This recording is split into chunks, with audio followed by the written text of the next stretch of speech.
The kind of love that expands you beyond yourself is the kind of love you carry on your head all the time.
Welcome to this experience.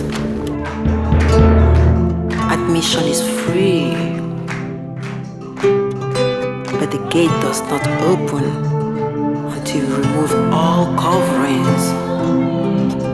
You will not be needing them here, and they may not be in fashion when you leave. They may no longer fit at the time of exit.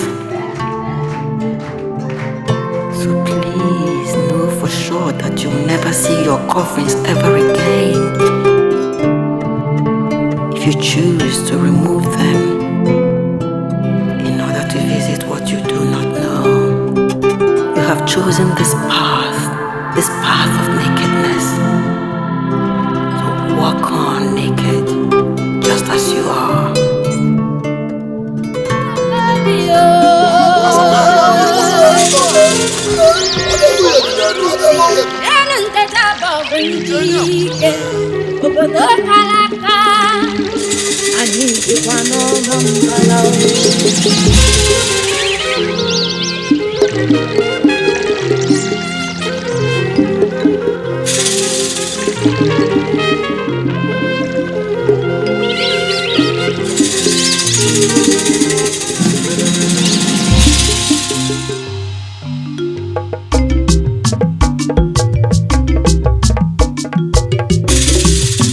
Nkechi, the inside story.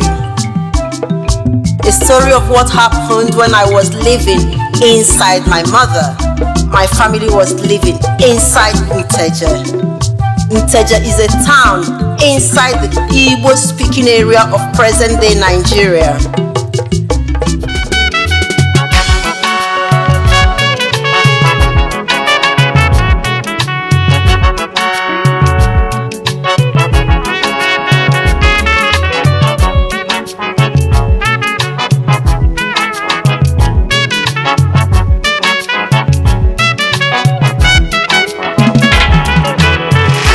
Ihunanya